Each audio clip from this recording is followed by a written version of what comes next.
Robert Mitchum really hated him more than anyone else. Robert Mitchum was born Robert Charles Durham Mitchum on August 6, 1917 in Bridgeport, Connecticut. From when he was very young, Mitchum's life was filled with hard times and always moving around. His father, who worked on the railroad, was sadly killed in an accident when Robert was only 2 years old, leaving his mother to take care of 3 children during the tough years of Great Depression. When he was a teenager, Mitchum didn't follow the rules and loved adventure, traveling across the United States by freight train, taking different jobs as adage digger, boxer, and even working on a chain gang in Georgia after getting arrested for being homeless. Those rough experiences gave him a toughness and realness that later showed up in his acting, making him one of the most believable tough guys in movie history. Before he started acting, Mitchum worked as a ghostwriter for an astrologer named Carol Ryder and even tried writing poetry. Proof that underneath his rough look, there was a deep thinking, thoughtful man who saw the world through a wise way of looking at things. His start in Hollywood was almost an accident.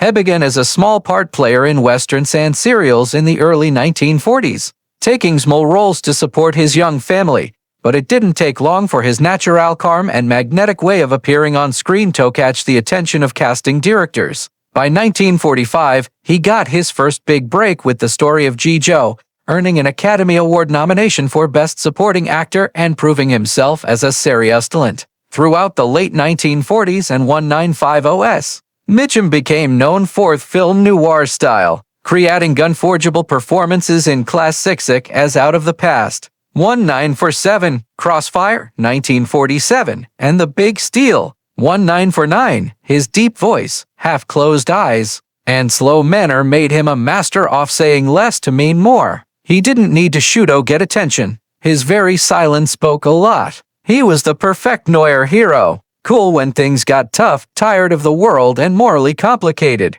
Unlike many of his fellow actors who wanted to play perfect heroes, Mitchum took on flawed characters, men torn between good and evil, showing a kind of emotional realness that audiences found impossible to resist.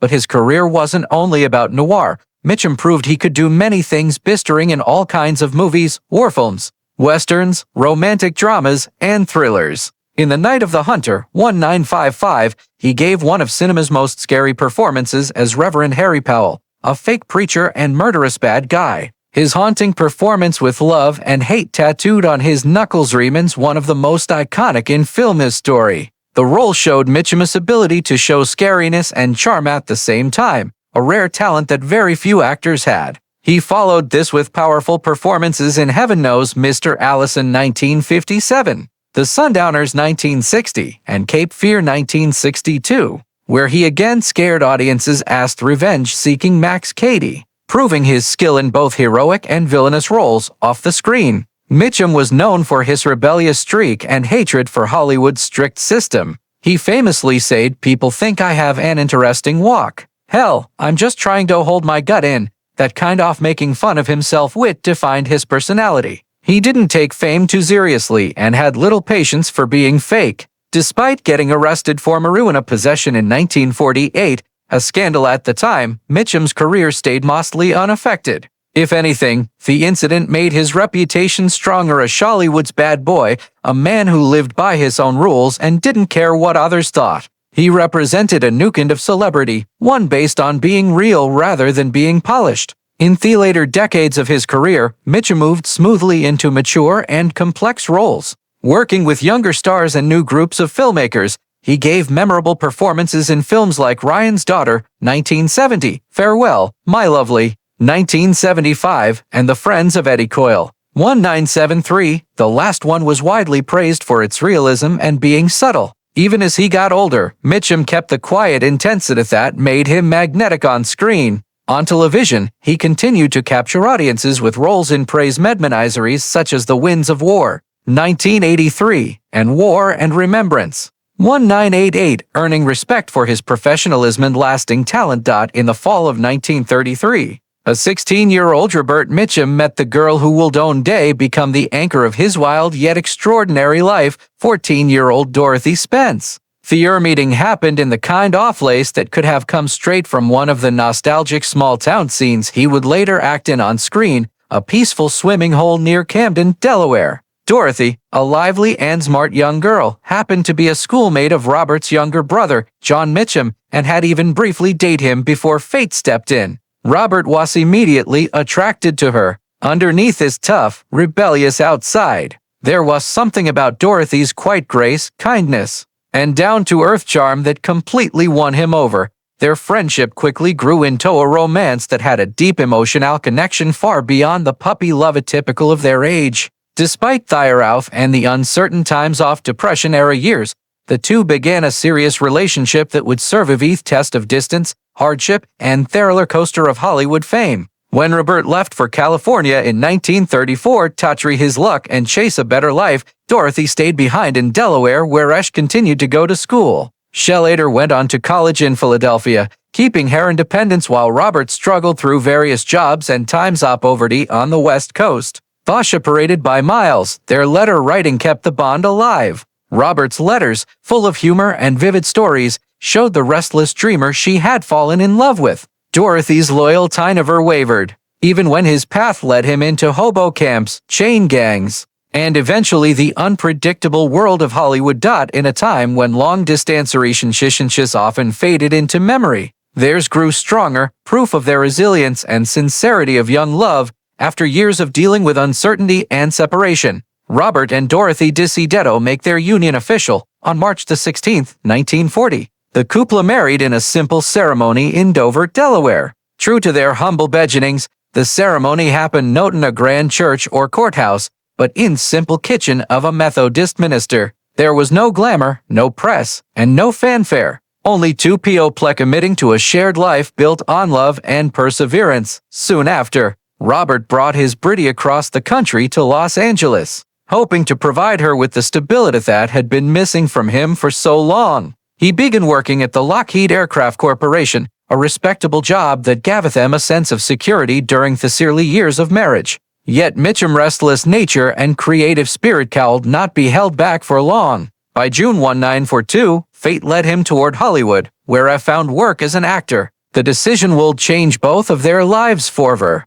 As Robert's career in film took off, his partnership with Dorothy became a foundation that kept him grounded through the chaos of Hollywood stardom. Together they raised 3 children who each carried a part of their father's legacy. Their eldest, James Mitchum, born on May 8, 1941, would go on to follow in his father's footsteps as an actor, appearing in numerous films and earning recognition for his striking resemblance to Robert. Their second son, Christopher Mitchum, born on October 16, 1943, also became an actor, carving out a successful career in cinema both in America and abroad. Known for his appearances in action and adventure films. Nearly a decade later, on March 3, 1952, their daughter Petrine was born. She chose a different path, becoming a respected writer who would later write works about the film industry and her father's remarkable life. Among the many actors who crossed paths with the legendary Robert Mitchum, none seemed to light up his temper or dislike quite like George Peppard.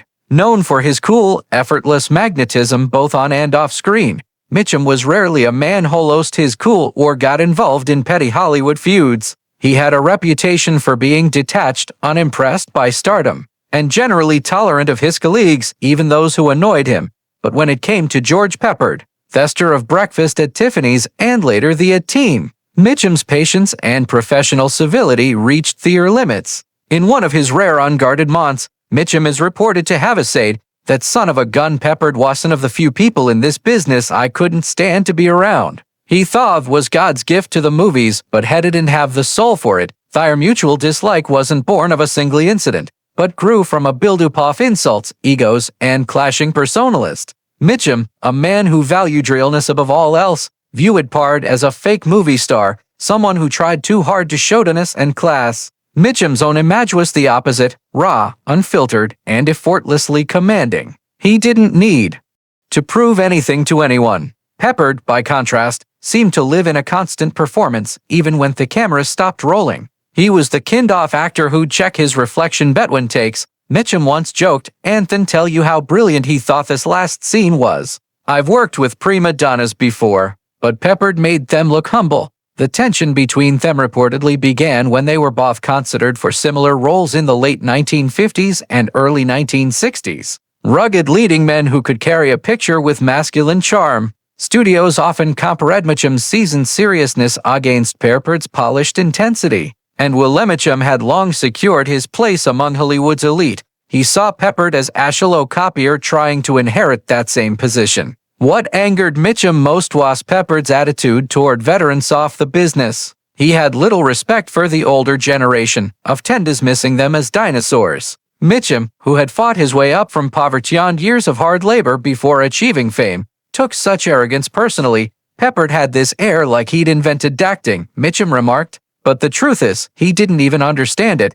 Mitchum's dislike only grew when he observed Peppard's behavior toward others on set. Crew members who worked with both men recalled how Mitchum treated everyone from grips to makeup artists with the same laid-back respect. Peppard, however, was notorious for putting down those he considered beneath him. That kind of superiority was an unforgivable sin in Mitchum's eyes. You can tell a lot about a man by how he treats the guy holding the boom mic, his aide. Peppard treated them like furniture. That told me everything he needed to know. For Mitchum, being decent mattered more than fame or money. Hollywood was full of difficult personalities, but Peppard's mixture of vanity, insecurity, and cruelty stood out as especially toxic. Even their approaches to acting were worlds apart. Mitchum's method was keeping it simple. He believed that less was more, that truth came from holding back. Peppard was theatrical, likely to overanalyze every line and demanding endless retakes to perfect his performance. Mitchum found that exhausting. He'd talk about motivation until you wanted to throw him through a wall. Mitchum joked,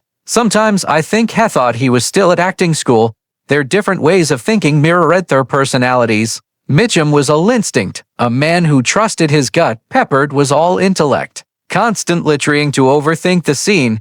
Their paths crossed again in Hollywood circles during the 1970s when Peppard was struggling because of his drinking and harsh attitude. Mitchum, never one to enjoy another man's downfall, still found a grim satisfaction in seeing karma at work. He burned a lot of bridges, Mitchum said bluntly. He had talent, sure, but he poisoned high sound well. You can't treat people like dirt and expect them to catch you when you fall. Peppard's later years, marked by professional decline and personal regret, stood in sharp contrast to Mitchum's steady, lasting legacy as one of Hollywood's true originals. To Mitchum, being authentic was everything. He admired men who lived by their word, gritty, flawed, but real. In his eyes, George Peppard represented the opposite, an actor who mistook arrogance for confidence and who spent his life chasing the approval of a town that ultimately turned its back on him. The era of Ellery never ended in a shouting match or public confrontation. Mitchum wasn't that kind of man.